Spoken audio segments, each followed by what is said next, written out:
Welcome to Book Academy March 2025. Woohoo.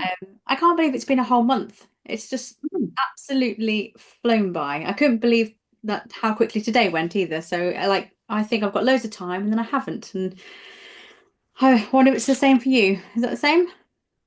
Just Yeah. blink and it's gone. Yeah, I guess. Yeah, I Mm. guess. Yep. It comes around very quickly. Yeah.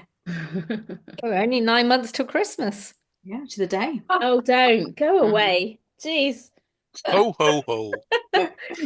David will be in Have a pantomime baby. again. Yeah. I run an online networking group, and it was our fifth birthday this morning because we started it in the first week of lockdown. So 29th of March 2020 was our first meeting because it was our physical group where we met in Spalding, and we decided to go online in that first week, and then just kept doing it every week since then. So there we go. Happy birthday. Next village that lady used to come Yeah. to. Yeah. I will Still do one. going. I'll come back. I'm You were sure. mentioned this morning. You were mentioned this morning. I was signed to Yeah, yeah, statues. yeah. We had three. Apart from me, there were three people on the meeting that were at that first meeting in March 2020. So, yeah, Oh, so we looked back over 5 years. Very good. 5 years since lockdown. It's quite amazing, really. Oh, when did you lock down, Jerry, over there? Was it the same week? Yeah, I think it was the 23rd. Mm. Something like that. What today's today? The 25th? Yeah, I think it was the 23rd. Or something like that, real close to there. Yeah. Maybe Tom Hanks will write a story about it one day. Only if Mm. it's I a wrote a time short skip in story it. about it. I wrote a called COVID Lockdown Revelation, where a couple gets locked down. They've been married for years, but this is the first time they Being had to put together. up with each other. So Evening, Chris. Hi, Chris. Welcome, Chris. Evening. Okay, you've arrived just in time, Chris, for us to head over to David for Word Corner. Take it away. Okay, so I'm going. Oh, sorry, Abby. Okay. It's all right. I'm going to. When I share my screen, I'm going to optimize for video because there's a little video in my thing. So if you can't hear me properly, do shout or do something. No, you don't want my emails. Okay. Yeah, you can see that. Can you hear me okay there as well? Yes. Affirmative. Yeah. Excellent. Good, good, good. Right. So just a brief reminder, last time we talked about uh, Victorian slang. I'd watched a documentary about Jack the Ripper, which was quite interesting, and that got me taking over a bit of Victorian slang. We looked at bitch the pot. Can you remember what that was? No. No, you weren't paying attention. Pouring tea, Bulletin. making a cup of tea, bitching the pot. There we go. Tight as a boiled owl. Not up to dick, not feeling very well. Wow. Sausages were bags of mystery. Your mouth was your sauce box or your tater trap. Your daddles were your hands. And Cupid's kettle drums and tallywags and twiddle-diddles were certain parts of ladies' and gentlemen's bodies. And if I'm going to call my bluff, we found out that Mafficking was boisterous partying, that copping a mouse was getting a black eye, Collie Shangles was a noisy quarrel, and your challenge was to share a round of call my bluff or share some slang, which I'm sad to say nobody did in either the WhatsApp group or the Facebook group. So we'll go swiftly past that to March's Word Corner, where we're going to look at figures of somebody contradicting me in the chat. Oh, never mind. Don't worry, Kaz. Figures of speech. So I saw a post about this in the last couple of weeks. So I thought we'd get a bit serious this week and look at some figures of speech. And I've never really got my head around the difference between a metaphor, a simile, and an analogy.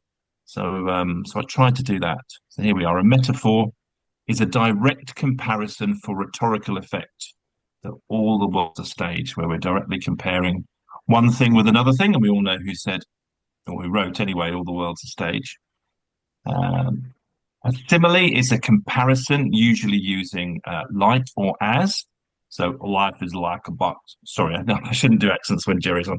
Life is like a box of chocolates. That's Forrest Gump. Anybody remember why life is like a box of chocolates? Yeah. Never Because know what you're gonna Taking get. them. you never know what you're getting. Excellent. Good. And analogy is a comparison to make a point. So here's a quote from a famous author.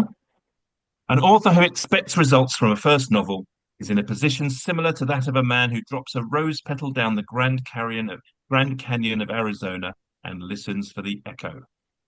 Anybody guess who wrote that? You won't know, I wouldn't imagine, unless you're very Echo. good on your quotes. Stephen King. Who was that? AI? No, not Stephen King. I'll give you a photo of him in a minute. Got no more guesses. So who is that? Ooh. Arthur C. Clarke. Hemingway. Nope. English. Very English. C.S. Lewis. E.G. Woodhouse. There we go. When I'm at school, the way we get the kids to remember the difference between a metaphor and a stage is we say to the kids that the metaphor, you're saying something is something, and a simile, it's like something. But An then, analogy. I did find some semi-useful. You can use metaphors and similes when creating an analogy, and a simile is a type of metaphor. All similes are metaphors, but not all metaphors are. Not sure that greatly helped me. But I did find a diagram as well. If you want it in diagrammatical form, this is from writers.com. So simile, indirect comparison, metaphor, direct comparison, and analogy, argument.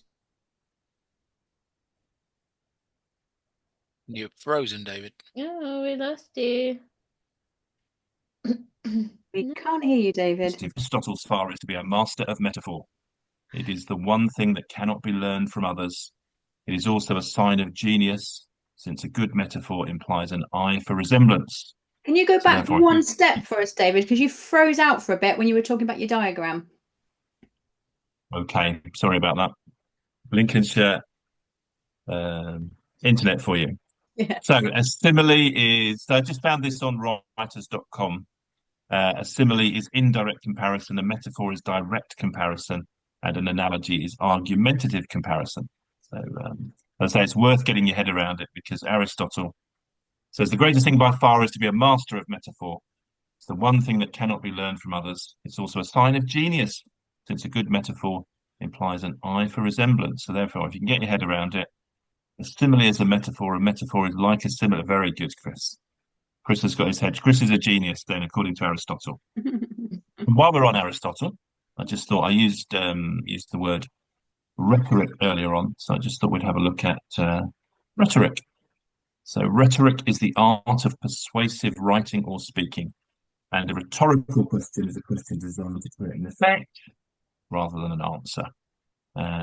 And there are three elements to rhetoric, according to Aristotle in the book he wrote on it, which escapes me at the moment. But anyway, logos, ethos, and pathos.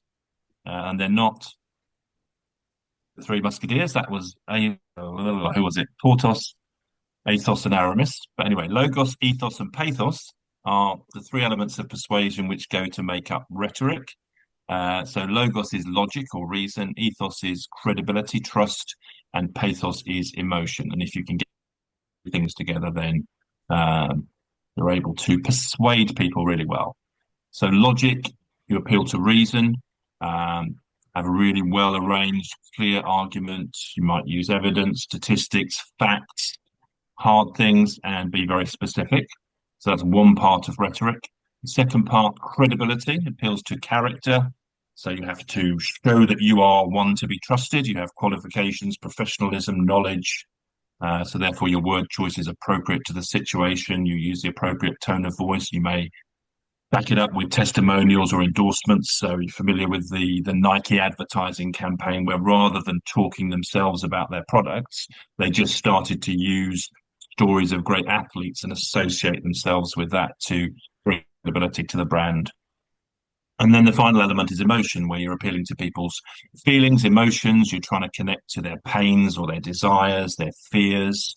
And we're doing that by using stories, by using examples from our experience or other people's experience. We may use pictures, images, humor, and we're linking it into the things that people believe or really highly value. Those three elements, logos, ethos, and pathos, logic, credibility, and emotion, then that is the art of rhetoric, of persuading people. Anyway, back to our figures of speech. Metonymy. Metonymy. Metonymy literally means change of name, changing names. So metonymy is substituting one noun or one name for another. So that is when we say things like, get a new car and you're going to take your new ride for a spin. You've got two metonyms in there. So ride is a metonym for car and spin is a metonym for going for a drive. So it's where you change something. And we also see this in brand names which become generic names. So Hoover, if you're going to Hoover the lounge, Hoover is a brand name, was a brand name, but it's become so ubiquitous that it's really a generic term, as in you put a band-aid on something, you get a Kleenex if you're feeling a bit weepy. So we're familiar with some of those. Some of the things that I came across which I didn't realize were actually brand names and trademarks are bubble wrap. Bubble wrap is a trademark. It's a brand name. Not everything that looks like bubble wrap is bubble wrap. Bubble wrap is owned by the Sealed Air Company. That trademark. So it's only if it's made by them is it truly bubble wrap. AstroTurf was originally made by a company called AstroTurf, who've now been bought out by Monsanto. So AstroTurf is not the actual thing; it's a brand name. And CashPoint even is trademarked, and it belongs to Lloyd's Bank. So you can only use a CashPoint if it's a Lloyd's CashPoint. Otherwise, you're using an ATM, an automated telling machine or teller machine. Husky, a cool box in Australia to store your stubbies. Marvellous. Thank you very much, Abby. Yeah, so metonymy, substituting one thing for another thing. And it can create problems. So this is where I'm hoping that the video will work. So Velcro is a brand name. The thing is a hook and loop. Hook and loop is what it is generically. Velcro is a brand name owned by Velcro, and they created this. I'm hoping this works because this is quite good. So this is Velcro's lawyers saying, don't call everything Velcro. So fingers crossed that this goes okay. So the dangers of metonyms. Moving on from metonyms to hyperbole. Hyperbole, extreme exaggeration. So if you've got a million things to do, or you want somebody to cry you a river, or there's enough food there to feed an army, these shoes are killing me. None of those are literally true. They are extreme exaggeration we call hyperbole. Can't really think of anybody who's prone to hyperbole these days. Oh, yes, I can. So that's somebody who uses hyperbole on a very regular basis.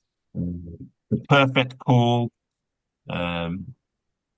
the most persecuted president ever, etc., etc. Anyway, let's move away from that now. I've got how do I get rid of the chat like that? A synditon. This is one I hadn't heard of. A synditon is an omission or absence of.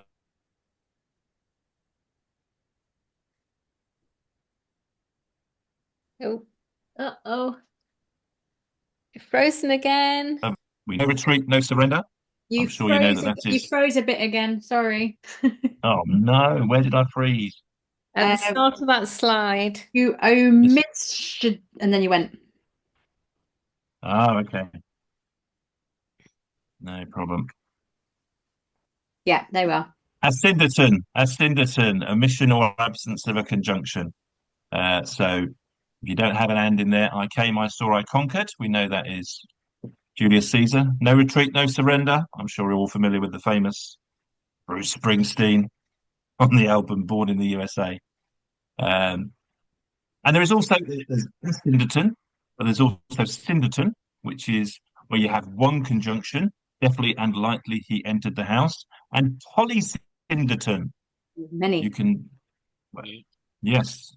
So there was a low rumbling of heavy sea boots among the benches, and a still slighter shuffling of women's shoes, and all was quiet again, and every eye on the preacher.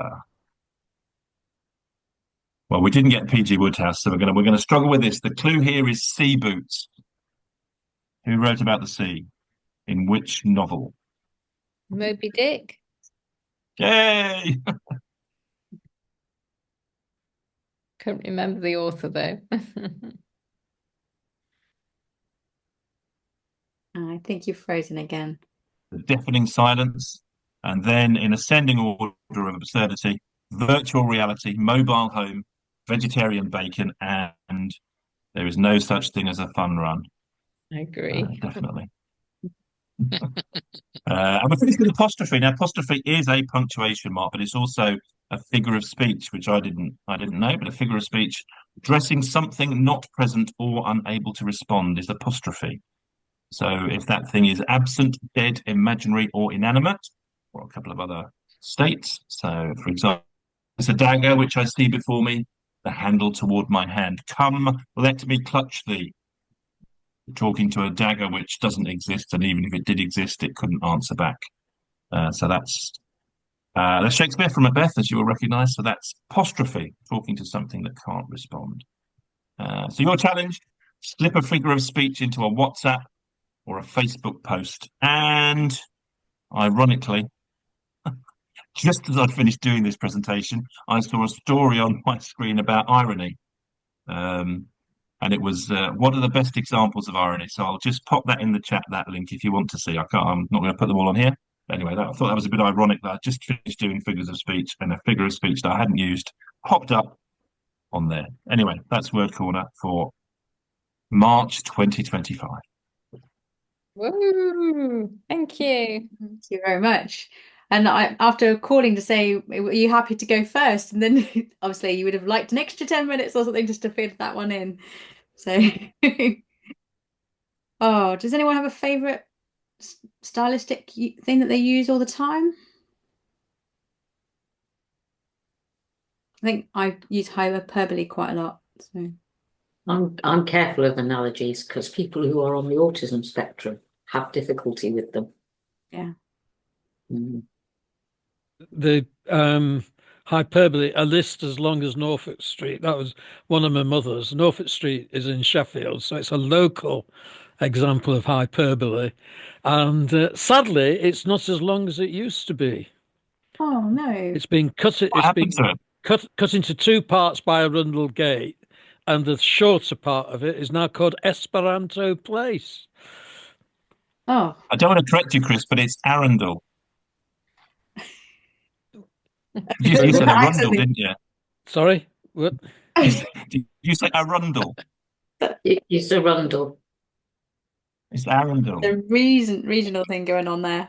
Yeah. If it's named after the place in Sussex. No. No, it's named after the seat on a coach, Yeah. an Arundel seat.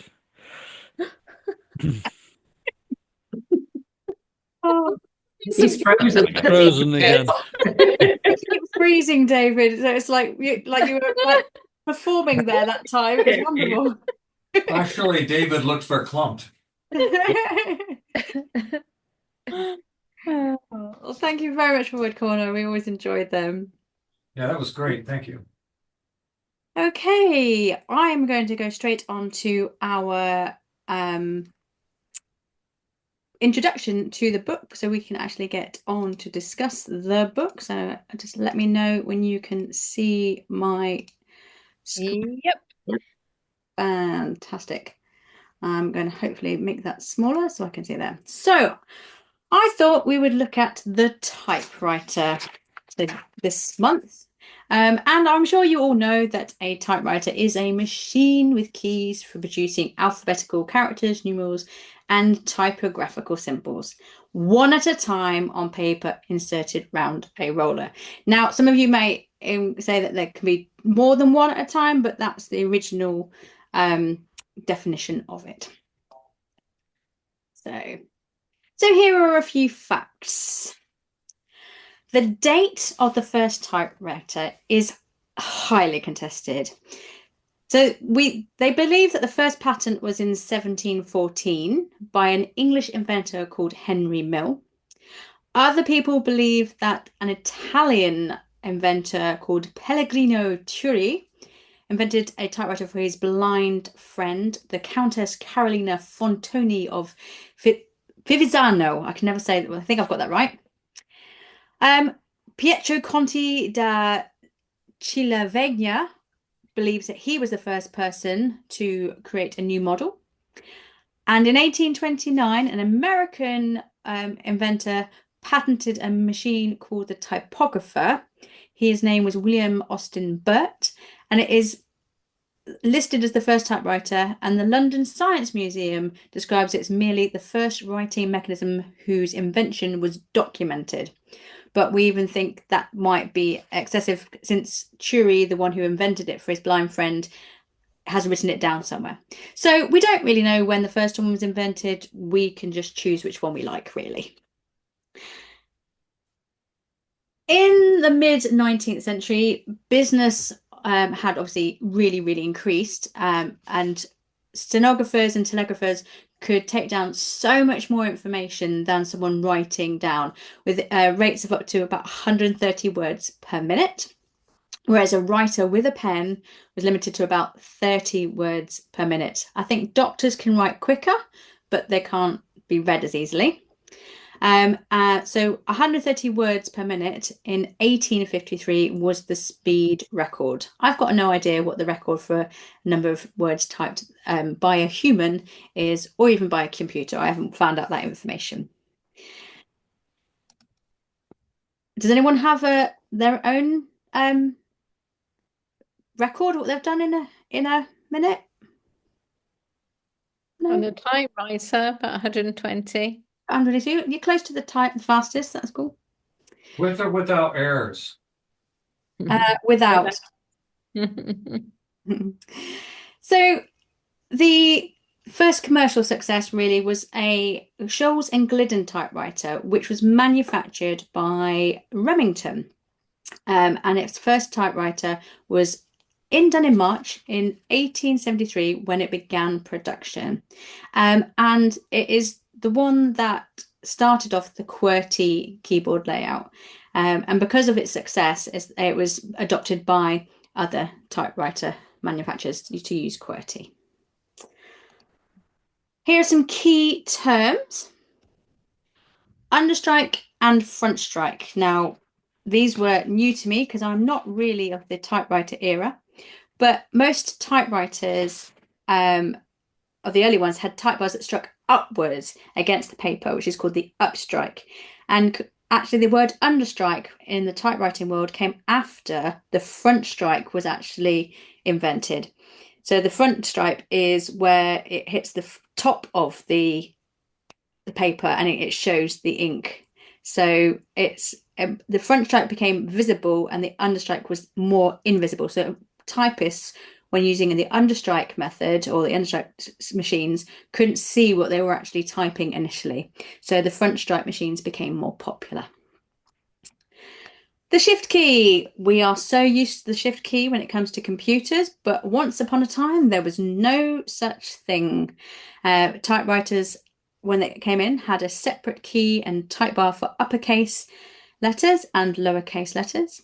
So it had two full keyboards. The picture on the screen only has one, but before that you had an uppercase and a lowercase and you had to choose which one you were using. The shift key made the production much cheaper again, and simplified things for typists. Another key that we are used to is the tab key. And obviously this stands for tabulator, which basically has different tab stops, which again we use all the time now when it comes to Word and other processing things.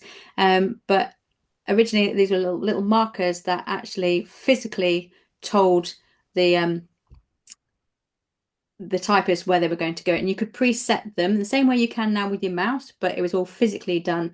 So I don't know if anyone remembers using those. Yeah, I don't remember using them at all. I can't see your faces, so yeah, so this is probably all, you're probably all well aware of this, but a lot of it was new for me. And QWERTY. The QWERTY layout was created in 1874 for the Scholes and Glidden typewriter, and it's still the standard for English language computer keyboards. The longest word that can be typed on a QWERTY typewriter with the left hand only is tesseradecades, and I have no idea what that is. Something to do with shapes, I would imagine. 10 of them. I think it's more than 10. I don't know. Someone will tell me.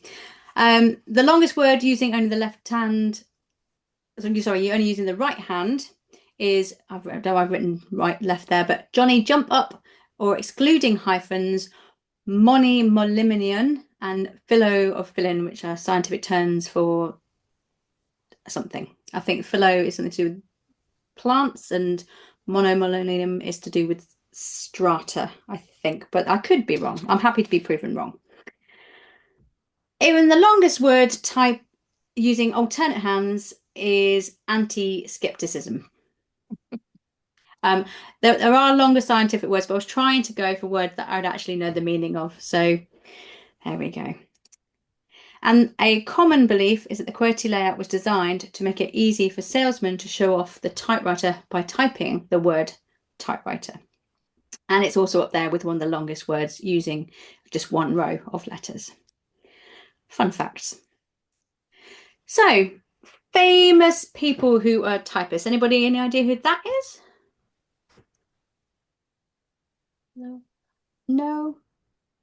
Well, come. I've got a list of them here, and see if you can guess who it is from these lists. So Mark Twain was quite famous for using a typewriter rather than using pen. Got Ernest Hemingway, Agatha Christie, Orson Welles, Danielle Steele, Dr. Seuss, T.S. Eliot, Laurie Lee, Stephen Fry, Steven Spielberg. That's Steven. Is that Dr. Seuss? Oh no, it's Steven Spielberg, isn't it? Steven Spielberg, yeah. C.S. I've Lewis just seen the poster behind him. behind him. There was a bit of a clue there. And of course, Tom Hanks was a famous typist. So this is one of his quotes. Every machine is as individual as a set of fingerprints. Every time you type something on a typewriter, it is a one-of-a-kind work of art. So he's a fan. He was given his first typewriter at the age of 19. He's got over 300. Why on earth you'd want 300 typewriters is beyond me, but everyone has a collection of some sort, I suppose. He takes one with him on his travels for work and leisure. Probably not when he's going to some sort of award ceremony, but he'll have it in his hotel probably. And he uses it for jotting down. So rather than using a notepad and pencil, he likes to type his shopping lists using a typewriter. Here's another quote. They are brilliant combinations of art and engineering. Now, in the book, Uncommon Type, these are the meditations of my heart, which is somewhere in just past halfway, although it's a female protagonist in it, it's actually almost verbatim for how he bought one of his own typewriters. So that it is autobiographical, that one. So, and that is probably one of my favorite stories in this one, I think, because it is real. And there's just been an exhibition in Sag Harbor. I don't know where that is. Do you know where that is, Jerry? Sag Harbor? Yes, it's a place on Long Island in New York. In New York. And it's on the north side. Okay. No, wait a minute. I think that's Sag Harbor's Maine.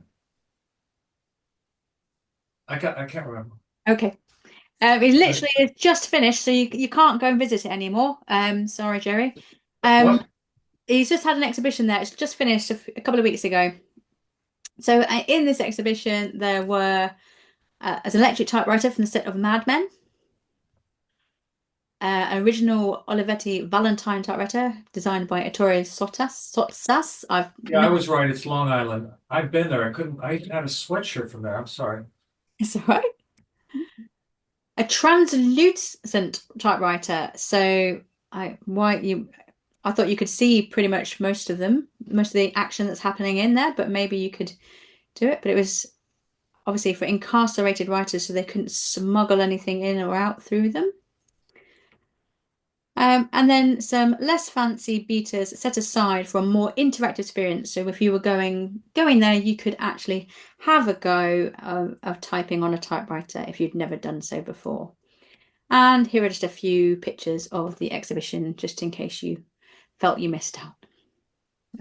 I quite like the prints and things at the background using the different types and things. I thought it was quite things, and then big writing. It's almost like you've had to do like lines and things when you've been naughty at school and things. So you have to write out the same thing over and over again. And there we go. The introduction to uncommon type. You know, one of the few teachers that I can remember, and this was I think I was a freshman in high school. I can remember my typing teacher's name. One of the very few teachers I can remember their name, and it's kind of weird, isn't it? Thank you, David, for letting me know that QWERTY was designed to slow you down, and then QWERTY was share out the lessons among the left and right hands, and then typists tried to beat it ever since, so that the keys would tangle together. Is that so you could stop working? You didn't have to do anything. You got the tangle together. You have to just sort it out rather than actually doing any writing. Yeah, definitely. The way of teaching typewriting originally, they used to put records on, and you had to type in time and rhythm to the record, and then they would speed it up. I was going to find a clip of Lloyd Webber's Variations, where he's got the typewriter in the classical orchestration, but I didn't get around to doing that, so that was quite fun. So there is only 8 of us, so I'm thinking we should probably go into 2 rooms in case I manage to put you into rooms where no one has read the book, or only one person has read the book. So we're going to go into 2 rooms. Talk amongst yourselves while I sort out the rooms. The first job I've seen it. Go on. So the first job I did was to be a typewriting teacher. And we used to spend hours learning how to center things with a backspace and to do the tabulations for tables. I've got a broken keyboard. Oh, It's not It's actually meant to be broken, like that, though. It's lady. meant to be like that. an eco one. Yeah. Ergo. Ergonomic. Yeah. Lady's typing skills came in very handy when I was at college. She would typed up my final report, my OND, which got me a very good mark, actually. Nothing to do with the content, it was just the typing. My mother-in-law is a medical secretary, and I did get her to dictate a few bits and pieces for me before. It was lovely to just be able to talk at normal speed and have someone just type it away. It was awesome. Yeah, stenographers are very quick as well, aren't they? So They've got a different keyboard though. Yeah, I know, but they need to be. Okay, so I've got you allocated to rooms. I shall say let's have until 8 o'clock. So I guess there's about 20 minutes to talk through this book. Assign someone to scribe. That would be wonderful. And I'll see you on the other side. Oh.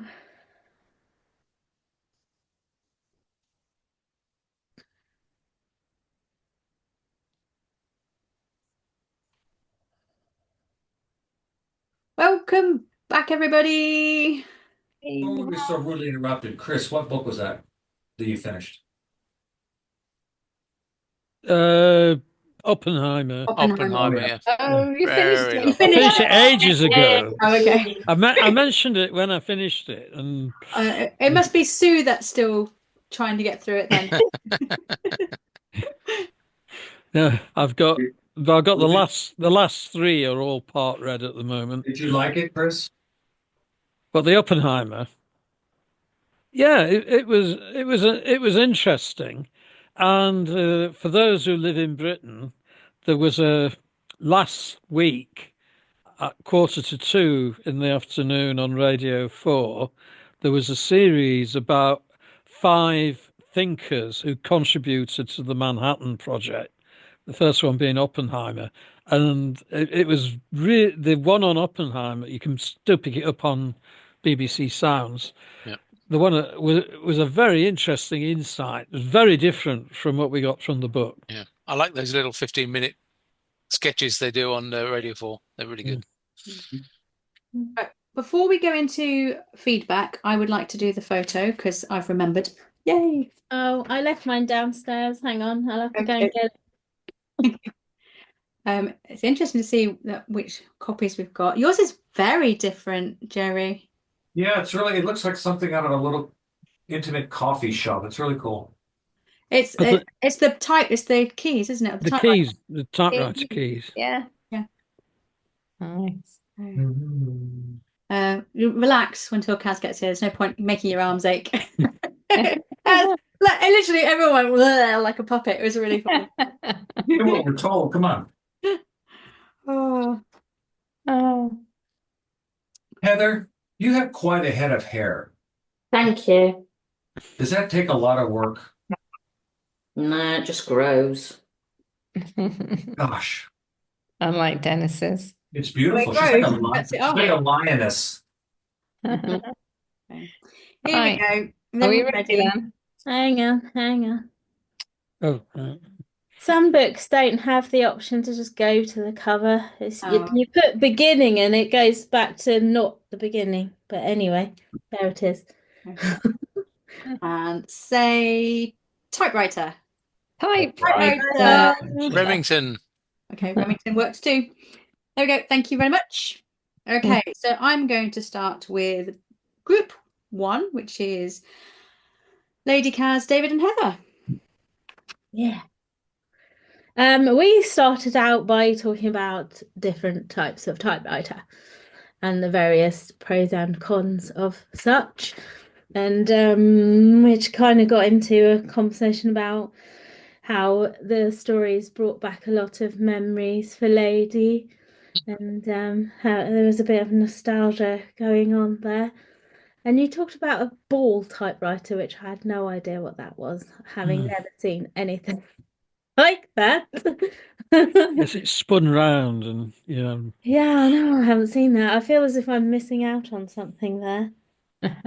And then we were talking about how the computer kind of modernized things because David mentioned about how we used to work as an estate agent, didn't you? Or in an estate agent's, and getting rid of 2 very fast, very good typists in favor of more management level or branch managers, who slowed up everything and cost far much more money. Excuse me. I was noticed whenever David's in the chat room, we always end up talking about AI. So we ended up mentioning about how typing is probably going to be a thing of the past because dictation will get better and we'll be dictating. And I didn't even know that you could dictate in Word. So that was enlightening. Thank you, David. Blah blah blah. Where were we? Oh yeah, both Heather and I feel as if the stories were incomplete. We felt as if he'd started writing a story, and just as you're kind of getting into it, and it's the start of a good story, but then it kind of concludes quite too quickly in a sort of slightly unsatisfactory way. And I did mention because it reminded me kind of Cloud Atlas, because you get half a story in Cloud Atlas, and then it goes to the next story, and you kind of jump from the past into the future through these stories, but then at least afterwards it then goes backwards and concludes all those stories. Whereas I haven't got far enough through this to know how. Heather did tell me that one of the stories does conclude, doesn't it? You said the first story. Take it back. He re-examines the same characters. Okay. But yeah, anyway, yeah, it reminded me of Cloud Atlas, definitely. And interestingly, because he actually acted in the film version of Cloud Atlas, didn't he? Where else? Oh yeah, Lady got me interested in listening to the audiobook simply because I didn't know Tom Hanks actually does the narration for it, which piqued my interest, that was for sure. I'm sorry, that's really weird. Lady Adi is sitting here. Oh, no, she's gone. Then quantum physics. Yeah, my computer's playing up, so I thought blow it, I'll come through here. And that awesome tsunami top. I can't think what the artist is called. Hokusai. Yeah. Sorry, Hokusai. is it? There Yeah. you go. That's Wave. she's just gone, no, it's just a wave. I'm like, no, it's definitely a wood print from Japan. So you're going to listen to the audiobook because you now it's Tom Yeah. Hanks. Tom Hanks, yeah. You need to take a break between each story though, because they just flow into each other. Yeah, As the we tone all is the same. It's very awkward. Lady mentioned that you found that, and I do find the same if I'm listening to podcasts and stuff. If it's a series of podcasts that are completely different, unrelated stories, like what's it called? I don't know. Anyway, there's a few that I listen to. They all kind of jumble up in my head, whereas if it's a continued story, then it's fine. But yeah, you can't binge stuff that's all lots of different things because it just jumbles up in your brain, doesn't it? I get you with that, Dennis. Yeah, definitely. We were talking about nostalgia. Typewriters are very nostalgic. And then I've written this line, and I don't know what it is because I've written practicing early. Blah, blah, blah. I don't know what that is. We were talking about it looked like Tom was practicing different genres and writing in different ways, and as an early example of his writing. Thank Do you think he's used his practice way of doing something further? Because he tried the different types of writing with the journalist column and the short play that's in there as well. Yeah. I enjoyed the script one. I enjoyed them all. That was it. So overall, your group enjoyed the stories? Yes. Yeah. That's a believe so. First for a while. Wow. Okay. Well, I was scribing for our group mainly because I'd write everything down anyway. Jerry started off saying that he felt there was lovely expressions, and as in what he read was done in lots of different ways, so he enjoyed that. But found it quite hard work to get going because obviously reading short stories is a different way of reading. So each time you gear up to the story going, and then you get involved in it, and then you have to do that again for the next story. So in some ways, it's quite tiring reading short stories for that way. So he didn't quite finish it, but he is going to, and we've kind of agreed as a group that we want to meet up again as the same group and carry on this discussion about it because we want to discuss more, because the books that we had all read, the stories that we'd all read, we all particularly enjoyed and had lots to comment on. Dennis also said that he found the bits that he'd read easy to read and it was easy to listen to. So actually having Tom Hanks's voice was a good thing. But again, like Lady was saying, as they listened to it together, the flow into was quite confusing. Where did one finish and the next one start? We all enjoyed Christmas Eve, that story, but we found I felt it was like a hug. But I had to clarify that was after he got a phone call, but we're not going to spoil the story because Chris hasn't finished this story yet. But we found that once the phone call happened, we could relax into it a bit more. But before, we kept wondering, was something going to happen? Was he going to crash the car? Was he going to slip on the ice? Was he going to drop the presents? So it was sort of touch and go for a moment and then quite cozy. We had a conversation about Christmas presents and how the Department of Elves only wrap presents for the UK. They don't wrap. Santa doesn't wrap presents from the US. So the elves and they have different categories of wrapping or not. So I thought that was quite interesting. So Santa doesn't wrap his presents for American Well, children. that's just in some families. Like my family's was military, and I think they were just. You think it's a military thing? Yeah. They haven't got stockpiles of wrapping paper in their attic because they move around a lot, so they can't store it all. Okay. That didn't work with us then, did it? Were your Santa presents wrapped then? Because ours never were.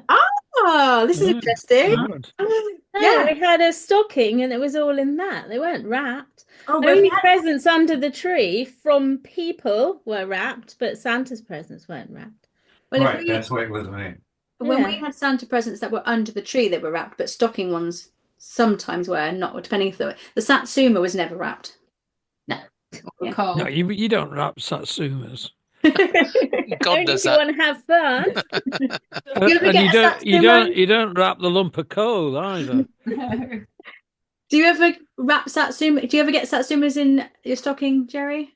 You ever get what? A Satsuma, In your stocking. A what? an orange fruit like a Satsuma. A No. little orange. They're Bit like a quite- tangerine. we Did you get a have lump them of coal in your stocking? Several. weighed down. It was an annual thing.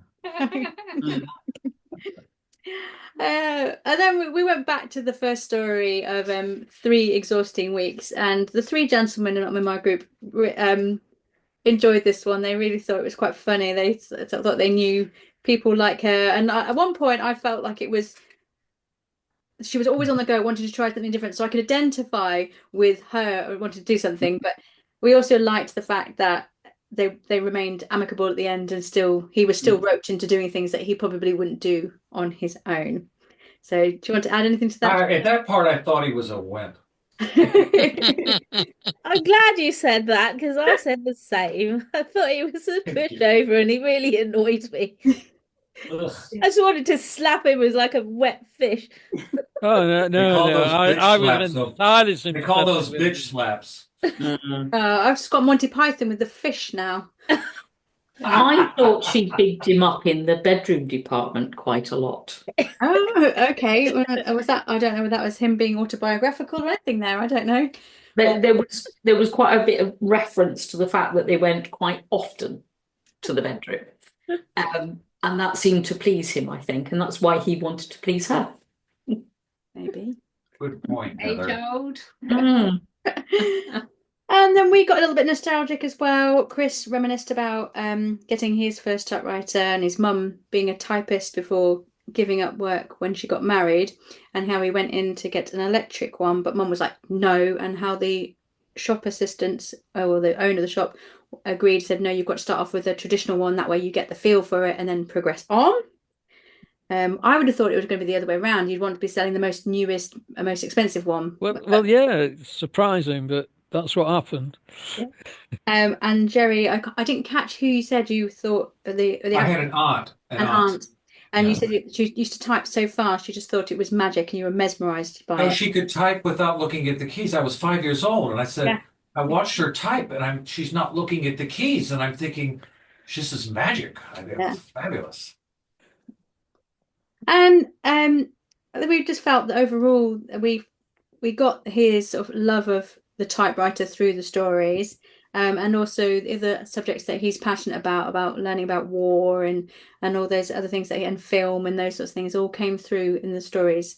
So yeah, I felt his films that he'd appeared in also came through. Yes, sorry, I Done didn't the space think you film. said that, Heather. sorry, I all Tom Hanks films to me are the same, apart from Splash. That's not him, is it? Yeah, it's Is Tom it? I Hanks. thought Yeah. it was the one that looks like him. No, that's Tom Hanks. I find him, he's a good actor, but I find it hard to differentiate between Tom Hanks and his character because he's so big. I just see him now. I know he's in big. Which is, did you read my email I sent earlier? I had big in quotations and everything. So you think Tom Hanks from Big is the same as Tom Hanks in Philadelphia? No, Philadelphia is one of the ones I do like, but a lot like I was so disappointed in Polar Express that they used his voice for the train driver. I was like, all I can see when I see that train driver is Tom Hanks, and I just want to see somebody else. I like the Green Mile. Is it in the Green Mile? Yes. Yeah. Yeah, I like that one, and I like the Terminal. Yes. and I He's thought, done but I some think really diverse roles. absolutely. Yeah, they're all very, very diverse. I just Yeah, think Is him. it Castaway where he's on the island? yeah. Yeah. I'm not saying he's not a good actor. He acts really well, but I just see him rather than the character. Mm. You could say that of Hannibal Lecter. Sean Connery. No, no, the guy who played Hannibal Lecter. Trying to think. Anthony Hopkins. Anthony Hopkins. Yeah. I also feel a little like that about him. Oh, but Then I Anthony recently Hopkins saw is him one of do my his father, and that changed my opinion of him. he's one of my favorite actors. I He just is. think he is absolutely incredible. He really is. But I find him similar in a lot of his roles. I love him as an actor, but he's quite similar until I saw Father, and then I thought, no, now he's really reached his pinnacle. No, it's not eating your liver with a nice Nah, Chianti or whatever. exactly. Oh. Right, we are about 15 minutes over time. I'm going to pause this for a quick break if people do want to come for a break, or if people are happy to continue through, we can carry on going. So I'm going to ask Dennis, do you want to come in for a quick break? Or are you happy to keep going? No, I can carry on. Keep going. Anyone else need a break or want to keep going? No, let's go. Okay, we'll have 2 minutes then. Go and get a drink. 2 minutes. She needs a drink. Oh. So we can stay on and just chat randomly. We won't move on to the next feature. I'll go get you to look at what's wrong with my machine. Oh. Welcome back, Jerry. I am working through your book at the moment. You are? Are you enjoying it? I'm going to rest until I've read a little bit more. Where are you right now in it?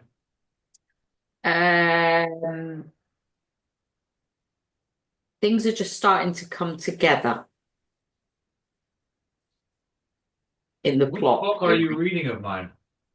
The sins of, Oh yeah, Sins in the House of the Lord. yeah. I never know which one Okay. people are reading. You too. You Yes, also- I'm One of the reasons I haven't finished the Tom Hanks's one is because I've been reading yours. Same But book? the thing is, the thing is with it, I've found I'm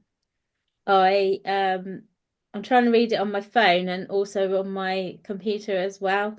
So I That's keep hard. losing my place. I could do with an EPUB version really, so I could load it on my thing. Bob, I put mine on my computer and I get it to dictate to tell me the story.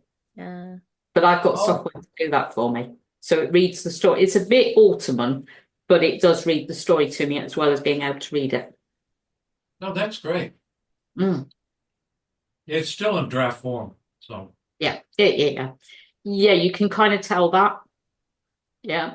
I I mean, like. it hasn't been edited.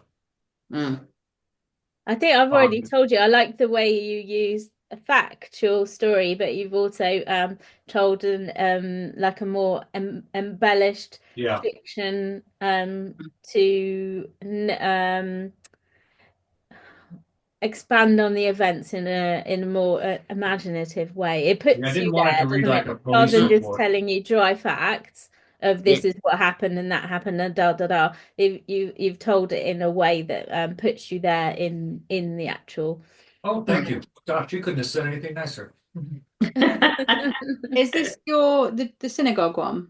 Yeah. I've started reading it, but I haven't finished yet. I'm still on it. So. Yeah. Well, the thing about it is, I think this book could also be used as a textbook. When you get to the end of it, you're going to see how to take all the story and turn it around and say, okay, this is what people can do to prevent this kind of thing, or prepare for it and survive it, everything. So it's that was my hope, is it to be a kind of thing that someone could use as a textbook to get people understand all the nuances and the history and why things are the way they are. And if you understand that, then maybe you can help participate in fixing it. Yeah. Kind of what we were talking about on Monday about adolescence, Chris. I haven't watched any of it. Neither have I. No. Has anyone else watched it? Have you seen it, Kaz? I've watched the first episode. Okay. Mm. Have you heard of Adolescence, Jerry? It's a new series that just started this week, and everyone is talking about it over here. And Oh, wait a minute. I think I saw it on It's on Netflix, right? Mm. And is it good? I haven't watched it, but it is we're the talk. waiting to watch it. It Yeah. is it. Yeah. Yes, I think so. I've been watching a flick that you guys made, I think, called Killing Eve. Mm-hmm. Yes. Oh my God, you women Brilliant, are isn't awful. she? My God. That's our dear Jodie Comer. We love her. Yeah, that was a very, very popular series, wasn't Oh, I it? guess Gangs of London's good too. Yeah. We just make great TV, really. But You our make great. series tends to be shorter than other things. Yes. Tend to have like Well, 8. that's good. Then you don't stop watching in the middle. Do you get Death in Paradise, Jerry? What's it called? Death in Paradise. All right, I'm writing it down. It's terrible. Don't. No, that's It's not. dreadful. Don't Good write stuff. it down. What? What are you girls saying? It's They don't dreadful. like it. It's awful. Right. Don't. It's what you can watch if you're really feeling ill and you don't want to concentrate on anything. Watch Death in Paradise. David, are you setting me up? Oh, I like it. I like it. All Formulaic. right, fine. If David like it, I'll watch it. It has a formula, doesn't it? Yeah. Not quite Killing Eve, My though. mum absolutely loves it. I hate it. It's like Doctors. I cannot stand Doctors. And, and I can't stand Death in Paradise. I liked Death in Paradise, the premise of it, but it got so formulaic very quickly. Yeah. Well, yeah. I mean, it's the same every week, but Yeah, and why you anyone watch the supposed first to live on that island, I do not know, because it's the highest death rate. Biggest island in the world. It's got a hospital. It's got a zoo. It's got. Oh. Right, I'm going to move swiftly on before we upset somebody who loves it. Yeah. I'm going to bypass pondering points this month. I'm going to go straight to Abby's Antics. So I'm going to share my screen. Give me a thumbs up when you can see Abby's Antics. Fantastic. Okay, so I have a little bit of news. I have just started working at a independent bookstore that's just appeared in Grantham on an ad hoc basis, because she only opened the store six weeks ago, and I turned up there and said, well, would you take our books on consignment? And she was like, yeah, sure. So the next time I turned up with the books and I said, do you like any help in the shop? Do you need any? And she was like, no, not really, not yet, I'm not quite there. And then pretty much the next day I got a text message, or I went in and she said, were you serious? And I was like, yes. So I've had my first day working there today without her there. I've done a couple of days while she was being there. So it's quite fun. And I've loved every minute of it. It's just being in a bookstore and talking to people about books and advising them to buy certain books and then giving recommendations. It has been heaven today.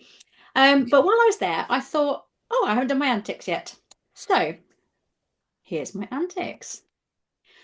The missing game. Now, everyone will probably have played this game as a child, and you will be given 10 objects in front of you as a photo in a moment. And I'm going to give you about 20 seconds to look at it. Please don't write anything down. You're using your recall. And so after that, I will then ask if anyone can tell me the missing object. Are you all ready? Yes. Fantastic. Okay. Here we go.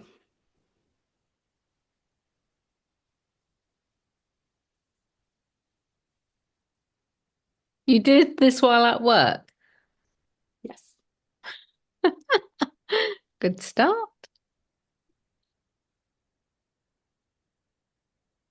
Okay. What's missing? Front left. What was the item? You can't just say front left.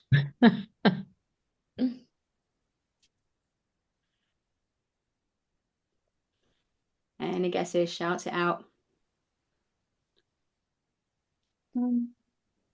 Rubber. No, it wasn't a rubber.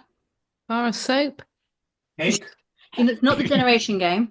It was a Okay. little Oh, square. cuddly toy. It was that sort of shape. Did you work out what it was?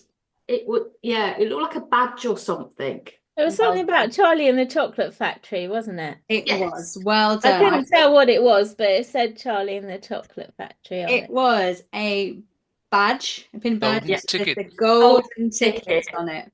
Ah. So yes, I had about 15, 20 minutes when there was nobody in the shop, and I thought, I'll do this. So I went and found 10 sort of bookish objects, and took a photo or 2 photos of them. What's the relationship here? I'm totally lost on this. These are there's a book, a Yeah. candle with a book quote on, a national book token, so it's like a card you can put money onto it and people give it as a gift. Elmer is a character from a children's book. This is a bookmark, which is a spoon that's been bent and flattened and written on. A sticker with books on. A card with books on. This is a pen which you might use to write a book. Are you on commission? And these are bookmarks as well. Well, you're missing a bookworm. She's the bookworm. I'm the bookworm. That's good. So And the golden ticket from Charlie and the Chocolate Factory in the next photo went missing, or the Yeah. second photo went So missing. this object here is no longer. Oh, that's what it Oh, means. that's what you're talking about. Have you not played this game before? You moved that little sticker up. That's what threw Yeah. me. Well, I A didn't. couple of things moved. Yeah. Only slightly, because I wasn't quite sure where my positions were. Yeah, I had no idea. I thought. Yeah. But Yeah. thank you for playing. Is that it? That is it. A really short one today. So Very good. I was going to suggest maybe you move Jerry's We news. have to do this again because I did not know how to play it. No, I was completely confused. okay, I shall Thank do you, a Chris. similar I thing. appreciate I it shall do more. Have you never played that game when you've got like a tray of No. items and then you cover it with a tea towel, you remove At one. my age, things are always missing, Abby, okay? Well, usually you were showing it for a few seconds. It was then covered up, and you had to list all the things that you Oh, saw. yeah. And I thought what you meant was that the original picture was missing something, and we had to work out. Yeah, that's what I thought. Okay, there's obviously many variations of this game, so Okay, so we have to do this again. we'll try it. We'll try it again with different items. Okay. I've just had a suggestion there from Lady that we're going to go on to members news now, because Jerry, you have some big news to share with us. Take it away. Okay, so I don't have anything to present. Do you have anything that I sent you? I can quickly find it. Keep talking.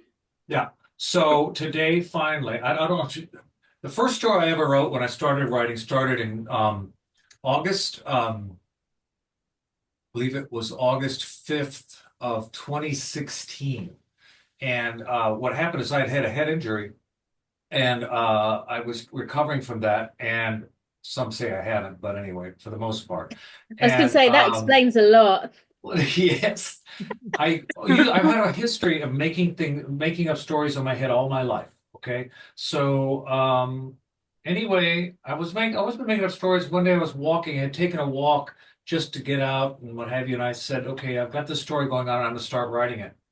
I decided I've never had written my stories down before. I said I'm going to start writing. So I started writing, and I ended up writing between August 5th and December 5th, 150,000 words. It was not a really stellar start because the 150,000 words I read was a historical dystopia taking place between 1860 and 1960. And it read like Wikipedia, I was told by my editor, so I had to start all over. But to make a long story short, that one book turned into 3, and I published the 3rd volume in that series of Braxton Century Today. So if you can see your screen, you see the Braxton Century right in the middle. So I have 3 volumes. The one on the right is the one I published today. That's the first book I started writing. It wasn't the first. Braxton Century Volume 1 was not the first book that I published, but it was the first one I started reading. And so it's been a long time getting there. I've written all those other books since then, but anyway, so Brighton Century Volume 3 is up, and I'm excited. Well done. Congratulations. Yeah. Thank you. It's a real landmark for me, because that's why I got started writing, was to write this story, and it's finally done. But a lot has happened in between time. So, Yeah, big achievement. Really good. It's I'll just going to share the screen one more time with the one. there you go. There you go. That's the one that is just being released.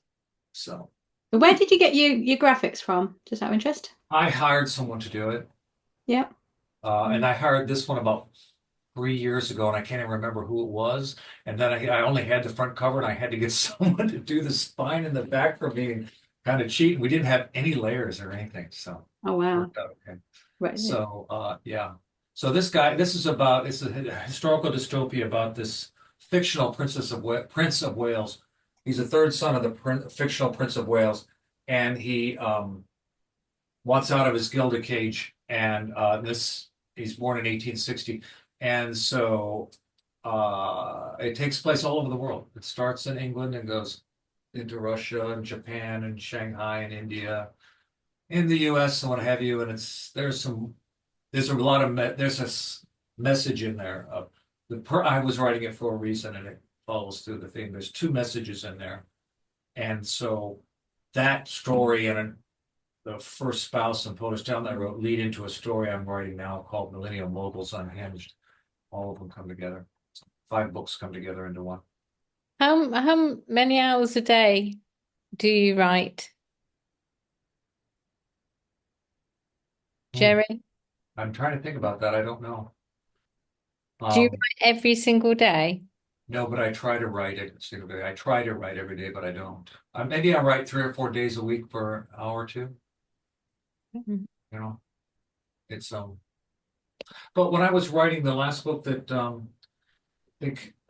Cass and Heather and Abby are reading, the nonfiction I wrote.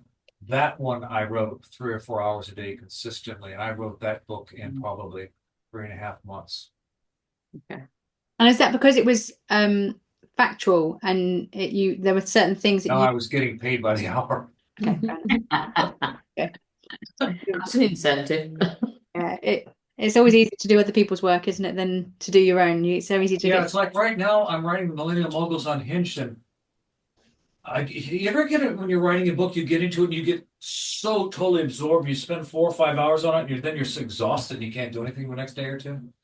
You're brain dead on it. That's my usual day. But that's just waking up, though, isn't it? That's not writing. No. So anyway, thank you for asking that question. That was interesting. Don't But forget anyway, you thank burn you for letting me share. That's fine. You burn calories while you sleep, lady. That's all it is. Yeah. So while we're on members' news, does anyone else have anything they would like to share? I've obviously shared my news about the bookshop, but That was a great story, by the way, about the bookshop. You must be like just heaven about it is amazing. Can And that turn into a long-term, full-time thing for you? No, not currently, because she's just there's not that much traffic. Oh well, we say there's not much footfall through the things, but you're in there selling. I know. I've like she said to me, we'll start you off on a Tuesday because it's quiet. I had 10 minutes to do those photos. That's the only quiet I had the entire. And so day. you were selling. You sold books. She's happy with the volume you brought in, right? Yeah. One lady came in and asking. She's got a 5-year-old. And who's just sort of started reading sort of independently and wanted some more interesting books than what school was giving her.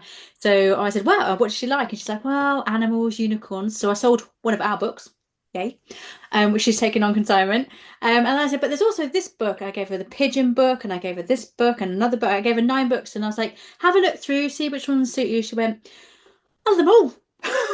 She just bought 9 books and then just put them on the side and said, can I leave them here? Will I just go and browse the cards and the bookmarks? And amazing, like 150 quid gone. It was amazing.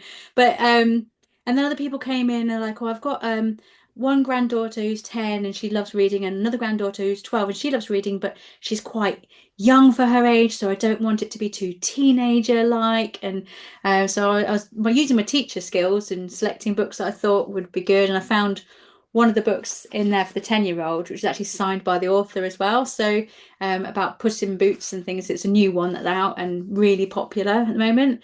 So she was like, oh, have you got anything else signed for the other one? I was like, not at the moment.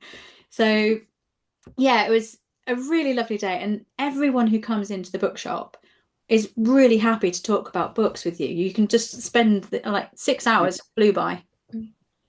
So yeah, there's nothing more exciting than going into a bookshop and picking up a book that you would like to buy and finding that it's been signed by the author, and there was like a book signing like the week before you came, and this is one of the leftover ones. That is the most exciting feeling to me ever, especially if I've just discovered it on my own. Nobody's actually said to me this is signed, and you just open it up and like I do have a little bit of news. oh yay. I went to the NEC on Wednesday to the one and pretty much only disability exhibition.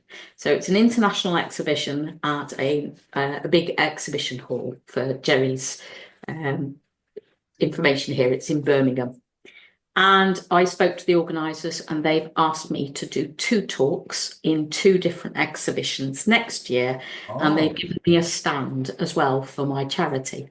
Well So done. I'll be presenting my research to date, and they're going to be supporting me. It was a bit weird because there was 4,000 wheelchair users all in one room. Oh my. maybe Incredible. So it Without was a ball in sight. Yeah, well, I was trying to work out what collective to use, and yes, we were going to use Rush, but actually there wasn't very Rush at all. But Horde was one of those that did come up as a choice, a horde of wheelchair users. A trundle. A trundle. Or an Arundel. Quite whizzy. We're quite whizzy, so yes. Yeah. But I have a yeah, question. so that'll be next year in March. So that's quite a biggie because it's a big international exhibition. So I have a question. I'm going on a cruise to Alaska the end of May, the first week in June. And I have reached out to the cruise line, and they're going to get back to me about actually taking some of my books and doing a speaking thing. Has anybody ever done anything like that? I'm writing my thesis on my cruise in August. I've planned that. Yeah. No, but I mean, I'll be doing a Nice. presentation on the ship, lecture. On a ship. Like on a ship. Which ship is it? Which cruise line? Norwegian. You reach out to them, reach out to the entertainment manager. Right. I have a phone number there, but if somebody has experience in that, if they They do art. A lot of the cruise lines do art galleries. Yeah. So they may well do a book and let you take some of your books and sell them. But yeah, but I thought I could do a presentation maybe on writing, people who want to write, and then to give them the opportunity to buy a book from a real writer. That's great. I know Virgin Voyages. They They might won't let me on anything Virgin. They said I'm too over the top. That's where we're going. We're going on Virgin Voyages cruises. I hear the Virgin's good, really good. It's adult only. Yeah. That's the best part. Mm. No. Okay. Well, anyway, didn't mean to run. Any other news? I was going to add on the bookshop thing. John said earlier that some of the ethnic communities have been asking which books to buy their children, English, which are the great English stories for the children, because they struggle to find the right books for them. Okay. Well, if we move on to books in the news, I can give you some hints on that. Okay. Oh, there you go. Share. With thumbs up when you can see. Yep. Yeah, we can do that. Okay, so what's in the news for March 2025? Next slide, please, Emma Rose. The 5 best children's books of all time, according to Jacqueline Wilson, who has helped shape childhoods with her words. The former children's laureate and prolific author of well over 100 books has pushed the boundaries of how writers spoke to their young audiences, apparently. So, as you can see, I don't think these are in any particular order. Alice's Adventures in Wonderland, So we all know it's a delightful novel to read. It's easy to read. And considering it was a classic that was first published in 1865, and it's got characters that have stood the test of time, haven't they? You know, the Cheshire Cat, the Mad Hatter, the March Hare, they're all there. And Abby will tell you it's available from Penguin Classics at $7.99. Yeah, I read it recently, and what struck me was that all the characters are angry. So yeah, The Secret Garden, by Frances Hodgson Burnett. Again, another delightful book, which was turned into a good children's TV series when we were growing up, in the 1970s. But she said she found this one of the most haunting stories from her childhood. Though there are no actual ghosts in Misselthwaite Manor, an enormous ancient house on the Yorkshire moors, the sad, sullen protagonist Mary Lennox is sent there to live with her uncle when she becomes orphaned. A glum face now. But again, another great book for children to read. I'm not sure what age groups you might put these in, but that's available from Wordsworth at $3.99. The Railway Children by E. Nesbit. And this has come up second time this year because it was quoted on I think another Radio 4 program as a book that people should read that they never have. They've seen the film, and I've never read it, so I think it should be a book of the month sometime. So the story is a rather saintly mother, based on E. Nesbit herself, takes 3 children to a cottage in the country after their father had been taken away in disgrace, falsely accused of spying. So the children, Bobby, Peter, and Phyllis, become obsessed with the nearby steam railway and have marvelous adventures. So Faber Classics, $7.99. The Ballet Shoes by Noel Stredfield is based in 1930s London, where 3 adopted Fossil sisters go to stage school together so they can be child performers and earn the family some needed money. Pauline wants to be an actress. Posy is a born ballet dancer. And the middle child, Petrova, wants to fly aeroplanes. Apparently the children are such real children, and it was a good thing to read. Available on Puffin, another Penguin bookstore, for $7.99. And if you have ever seen the film You've Got Mail, Ballet Shoes is the one Meg Ryan recommends when she goes into the big conglomerate shop and is really sad. And there's other shoes available in the series. Boxes, Fox, Boxed. Yeah, Where the Wild Things Are by Maurice Sendak. I've never heard of the book. And apparently there are only 338 words in this amazing picture book, but each is perfectly placed among the glorious illustrations showing the story of Max wearing his wolf suit, getting into trouble, and being banished to his bedroom by his mother. That's available on Red Fox at $8.99. So maybe doing a David here, what are your top 5 books from your childhood / adulthood even? Put them on the Facebook page or the WhatsApp, or tell us next time. Okay, next slide, Abby Rose, please. Books at auction. A few things have popped up in recent days and months about books and auction, so I thought I'd give you a little quiz. A prayer book that once belonged to the notorious killer Dr. Crippen, who poisoned and dismembered his wife before burying her remains beneath the home, has been sold at auction. So, how much do you think that leather-bound book, signed by Dr. Hawley Harvey Crippen, was hanged for in 1910, went for? Anybody? £11,000. Oh, no. Good guess, but sadly much less than that. I'm not sure Dr. Crippen would have been happy he'd have killed for this. Only £240 last month. A lot of other people might have heard this one. The charity shop workers were given this book, and they were in complete shock after the donated Bible was sold at auction by Bonhams in London. How much did that go for? £11,000. Thank you, David. The rare text, which was the first Bible ever written in Chinese, was dropped off at the Oxfam bookstore. Volunteers put it up for auction with a pre-sale estimate of 800, and it fetched £56,280. Excellent.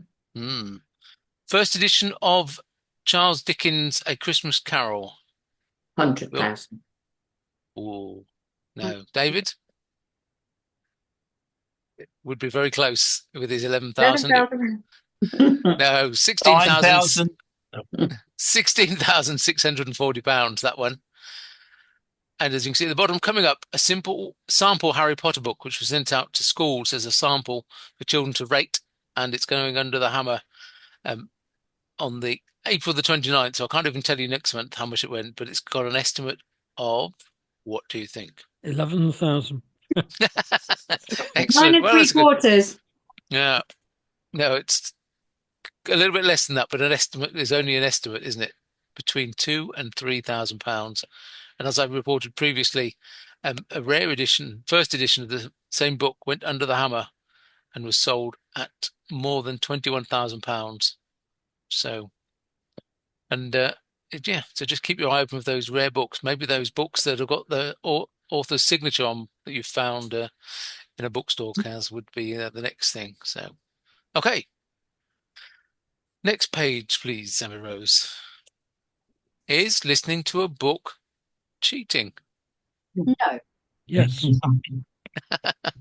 Although audiobooks are the fastest growing segment of publishing, there are still plenty of people who believe that listening to a book is somehow low and lazy.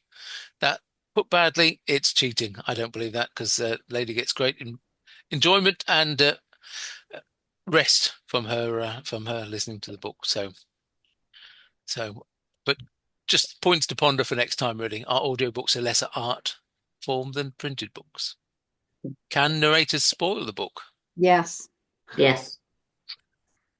And it opens the world of books to those with reading disorders. Do we agree? It does. Yes. There may also be an issue about whether some books can benefit from narration and others don't benefit from it. And I'm particularly thinking of poetry, because sometimes it's the way the poems are set on the page, but also if there's sort of layers of imagery, it's you need to actually look at it on the page to begin to get into that, because otherwise it just sort of flows past you. I mean, I know you can rewind and listen again, but there may be some books don't benefit from that treatment. And maybe the poems, if it's read by the author who understand exactly what they wanted to put into it and passing that over, you just don't know, do you? So, yeah, good point, Chris. Good point. And commuting. We've all seen people commute on the train in the past with their books, but now, of course, they've got ebooks and audiobooks. So, which is your choice? I always favour books by the narrator who is also the author. Very good. Okay, next slide then, Amber Rose. One from across the pond. Could US tariffs collapse Canadian book industry? And as you can see, Canadian book industry is suffering things. As on the 2nd of April, President Trump is putting 25% tariff on books imported from the United States. 25%.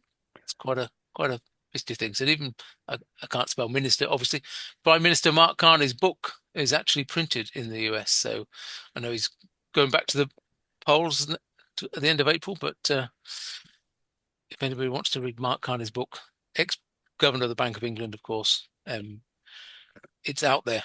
But you won't get a 25% increase if you buy it in the UK. So very, very odd that people would want to put tariffs on books. If you misinter Mark Carney, does that mean you bury him in the wrong place? Very good. Yeah, and there's one bookstore owner said, I've had people come down to the shop, look at the book list price, bulk, and walk out because they simply can't afford the books anymore. So if 25% tariff comes into effect, he says he believes that will multiply tenfold. Yeah. So here we go. That's all we are. Next slide, please, Emma Rose. And there's a groundbreaking British library development has been confirmed. 100,000 square feet of new public space will be included. with new exhibition galleries, and you can read the rest. So it's going to start pretty soon. It's based. They're going to extend the library's site in St Pancras. Plans will open the library to even further, creating an expanded national library with the state-of-the-art new spaces, harnessing the power of collaboration to build a new public realm, linking communities and the Knowledge Quarter, and deliver significant investment in the UK, which they are looking for philanthropists to help them along the way if they do, but they've got a 1.1 billion development to come through. So quite a big thing to A good do link with the British Library. of graphics in that picture, because the picture in the back with the phoenix on is actually a Harry Potter exhibition in the British Library from about 4 years ago. So Yep, and that's it is, and that's the artist's impression, or one of the artist's impression that was on the page that I found. And last but not least, upcoming events and authors' birthdays. Well, I've just dealt with the literary dates this year. So the Festival of the Brilliant will be returning to Staffordshire Moorlands this summer on the 11th and 12th of July, if anybody fancies doing that. Edinburgh Premier Book Fair is going to a new venue, but that's on the 28th to the 29th of March. Local to us in Lincolnshire, Stamford, on the 29th of March, there's a book fair at the Art Centre. That's not very well advertised. I was only there yesterday. I didn't notice anything. Well, between 10 o'clock and 4 o'clock in the afternoon. So first of 2 book fairs at the Art Centre this year. So Bakewell, which is in Derbyshire, lovely part of the Peak District, Derbyshire, if anyone wants to go. Great cake. 19th of April. And then the Oxford Premier Fair, 26th and 27th of April. So at Oxford Books University. So around 75 dealers offering tens of thousands of rare and collectible and second-hand books, maps, manuscripts, and ephemera. So if you're in Oxford those 2 days, you might just want to pop in. And there's a standard thing. Book Academy, join today. Please pass this on to your friends and colleagues. Thank you. Thank you very much. They just reminded me there of a date on the 26th of April, from the 24th to 26th of April, and it is book related. The production of Kiss Me Kate, otherwise known as The Taming of the Shrew, is being put on in Grantham Guildhall, and I am in the ensemble. Bye. Hey. And just on the topic of children's books, there are 3 great folk tales in England. The most popular and well known is King Arthur. The second most is Robin Hood. Does anybody know what the third one is? Rare Rabbit. Well, it's American. King Arthur. Heather should know this, but probably doesn't. I wasn't listening. I was putting in the Bakewell book fair. King Arthur, Robin Hood, and the next well-known or popular folk tale. Merlin. Merlin's King Arthur. King Arthur. Oh, you should know this, Heather. Mm. Right, I'll show you. This is a local author has produced this book for children based on that third story, and it's about the Dragon of Wantley, which is Sheffield's very own dragon, and it was the third most well-known folk tale in the country. Wow. Yeah, there's even an opera based on it, believe it or not. But there you go. And she's done this lovely book. It's very simple, just a few words, but the background is local. So Wantley is on a place called Warncliffe Edge, and Warncliffe comes from the word Querncliffe, and there are querns in some of the illustrations. I don't know if you can see those round stones. Friends. Yeah. Okay. So it is a children's version of the story. The adult version isn't suitable for children.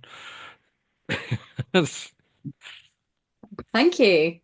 Well, lots to think about there. Most of those the five best read children books, were they all English apart from Maurice Sendak? Was he? I all think they're all English, so I don't know whether I would think so. different author, because that was who did you say the author was in that one? Who recommended them? Jacqueline Wilson. Jacqueline Jacqueline Wilson. So I Wilson, imagine if a different author gave their top five, would they be the same or not? Yeah, we would all come up with our own top five, wouldn't we? I'd have to include the secret famous five in mine, but somewhere along the lines. Yeah. But yeah, that is definitely a challenge to partake in. Yeah. David, your turn for your word of the month. Oh, aren't we lucky? We're having bookends from David's. Yeah. Okay, let's have a look. So last month, the word of the month was gibberlink mode, if you remember, which I said will probably be word of the year this year. So it's a way for AIs to communicate more efficiently using sound and not words. And there was a quick video. I won't show the whole video, but if you remember, it sounded something like this. Are you sharing yet or not? Oh. Is it not working? It's not sharing yet, no. Oh, yes. Good point. Hang on. I don't know what I've done now. Link to your Wi-Fi again. Yeah. I don't know. It's just, no, because I had. Anyway, I'll start again. This time. I clicked one button, but not another button. There we go. User error. Usually is. So, just very briefly then, word of the month last month was gibberlink mode, a way for AIs to communicate more effectively using sounds and not words. And so we just we got as far as.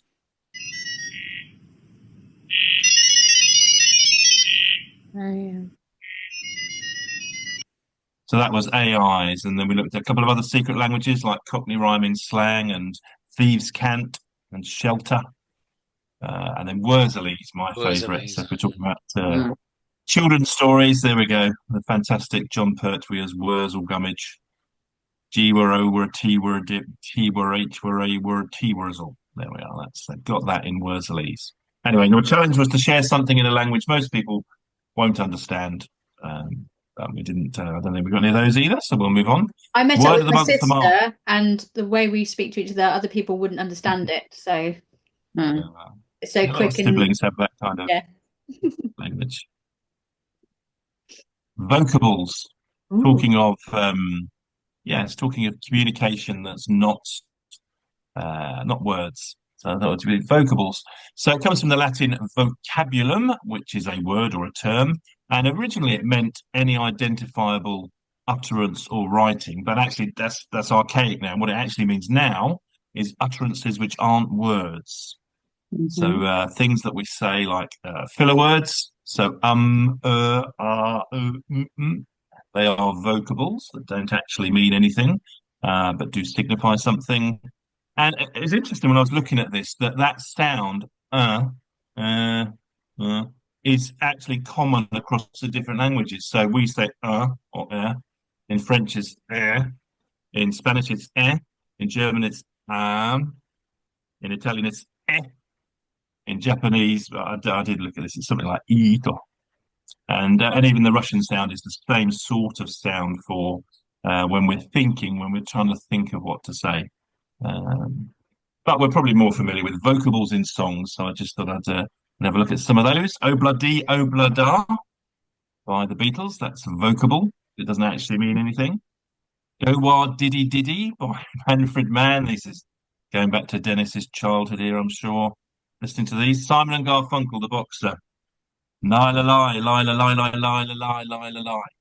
Is in that. The Police, do become a bit more up to date. Do da da da. And a record that I have in my singles collection, which you may not remember, Rocky Sharp and the Replays with Ramalama Ding Dong. Oh, yes. Ramalama Ding Dong. Where does that take us to? Greece. Abby, where does Ramalama Ding Dong? Greece. Ramalama Ding Dong. Shoo up, shoo-wadi wadi. Well, here we go. So this is a lot of vocables in one song. There we go. Is this one like Ramalama Ding Ding Dong? Remember forever. Shoo up, shoo-wadi wadi, yippity boop de boom. Chang Chang, a Chang Chang Chubop, etc. You probably won't find as many vocables in one song as that. And well, this comes with a political warning. There is a version of that on YouTube. I will share the link in the chat, which is We Go Together, Trump and Johnson. I would warn you, if you're a Trump supporter or a Johnson supporter, do not watch. But if you're not a supporter of either of those, or you like a bit of satire, Don't you can watch watch it the Trump either. version of We Go Together. There we go. So your challenge is to share your favourite song containing vocables. Yeah. There we go. I noticed one thing you missed, David, was scat. Scat. Yeah, I was. It's only Well, 5 minutes that's worth. earlier than the ones that. But I think the very first scat was Louis Armstrong, and it went something like, "Oh, I don't forgotten the words," and then he just scattered for the rest of it. But all those early vocalists use scat. I was just thinking of Baloo the bear. Isn't it called jazz? Theo Lane, jazz. Fantastic. Yeah, so I mean, scat is just vocables, basically. Yeah, Baloo is. That did come to mind when I was doing it, but King Louis. I didn't put that one. I think the distinction is the ones that you showed us were sort of written into the song. Yeah. Whereas the early scat was impromptu. Yeah. Well, thank you. I shall look forward to sharing my vocables. I think that's one that I should find easy to accept that challenge. So look forward to that. Right, we're nearly finished, but it's time to look at the next few months of books.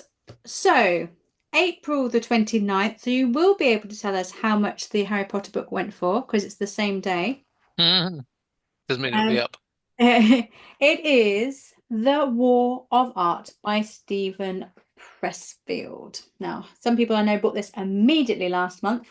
It's quite thin, so it should be, and there's lots of spaces in it. So some pages have only got a paragraph on. So I think it's going to be one way. It's very, very thinky and non-fiction. So hopefully that will please some people who are a bit bored of fiction at the moment. Yeah, looking forward to that one on the April the 29th. Then looking forward. That was recommended by Was Kaz. recommended by Kaz. And on the day that she recommended it, I just bought my second copy because I couldn't find my first copy, and it's one of my favourite ones to quote from. I have no idea what it's like. It was recommended to me by another artist friend, and I haven't read it yet either. So, All right, I won't say any more then. Good then. So May the 27th, we have the choice of 2 books or read both. And they are The Adventures of Huckleberry Finn by Mark Twain and James by Percival Everett. Now I've chosen these, one because this is a classic, and this is, I think, is going to be a modern classic. It's been nominated for shortlisted for the Booker Prize. It's award winning. I have started this one expecting to not really enjoy it, and I can't wait to pick it up again. So Is he American or British? Percival Everett is American, yes. So but this book is written from the slave's point of view from Huckleberry Finn. So it's the same story but from different points of view, apparently. I've always struggled to read classics because of the language being quite old-fashioned. But now, because I'm reading this one first, I'm hoping I can go, oh, that's that bit, and I can mix and match and enjoy it more through reading a more modern style of writing. Have you read the Huckleberry Finn book yet? Not yet. So That was required reading for us growing up. I think it was meant to be somewhere along my education, but it's just one that's fallen by the wayside. So. It was an abolitionist type book, actually. Yeah. Well, I have like my children's classic still in my bookcase, so you can borrow that one, Abby, as well. So that's May, and then looking forward to June, we are going to be looking at the Etymologicon, which is got that. non-fiction, and it's by Mark Forsyth. and it's talking about words and how the English language evolves. So it'll link in very nicely with Word Corner and Word of the Month, David, for you. Would you spell that word, please? I shall type it into the chat for you. Thought I had it. Etymologicon by Mark Forsyth. So looking forward to that one. He's got a few books as well, but I think this was his first book, Marv, is that right? One of his first? So. They've got a series of 3, all to do with words, but the way he writes, if he'd been my English teacher, I would have just Oh, right. Yeah, I've carried got on it. that. Hang on. You would have excelled in English if he'd been your teacher. Yes, yeah, absolutely. So there's your reading for the next 3 months, as well as everything else you want to read. So Chris is holding something there. Have you got it? Yeah. Yeah. Yes, I've got the illustrated etymologicon. Oh. Well, I mean, interesting. I might have to take some. So presumably it's the etymologicon with illustrations. Is it by Mark Forsyth? Yes. That's the main A thing. circular stroll through the hidden connections of the English language. Is that it? Yeah. Yeah, it sounds right. It's a different blurb to the back, but Yeah, absolutely. it sort of begins with one word and it connects to another word, and then the last entry connects to the beginning again. So you can keep reading it over and over again without stopping forever. It's like that song that never ends, isn't it? And you get a bookmark in the Ooh. illustrated one as well, so you know where you are. Why did they stop doing those? Oh, the new classics, they've got a whole, Penguin Classics, they've got decorated pages now. So on The Wizard of Oz, they've got Dorothy, Toto, the Lion, Scarecrow, and the Tin Man all on the side, and they've all got the bookmarks in them. Lots of them are coming back. They're coming back to things. They've printed Find a it bookmark in my Tom Hanks.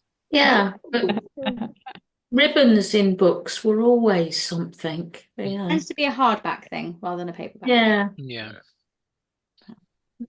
Well, they can do it in the hardbacks because the way books are printed, there's an extra piece of material they stick into the spine to enable that bookmark to go in.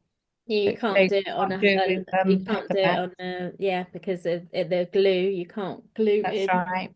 Mhm. So there's a lot to do with the old printing methods. Binding, yeah.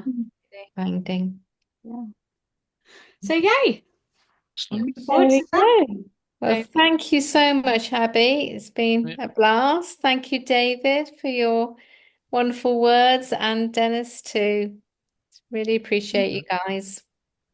And Yeah, we appreciate you all coming. It's always good and an entertaining 2 and a bit hours, as it turns out to be now. So thank you all very much. And for that, I'm going to serenade you, but I'll mute myself very quickly. I'm just going to say zippity doo dah, zippity a. My, oh my, what a beautiful day. David. I'm off.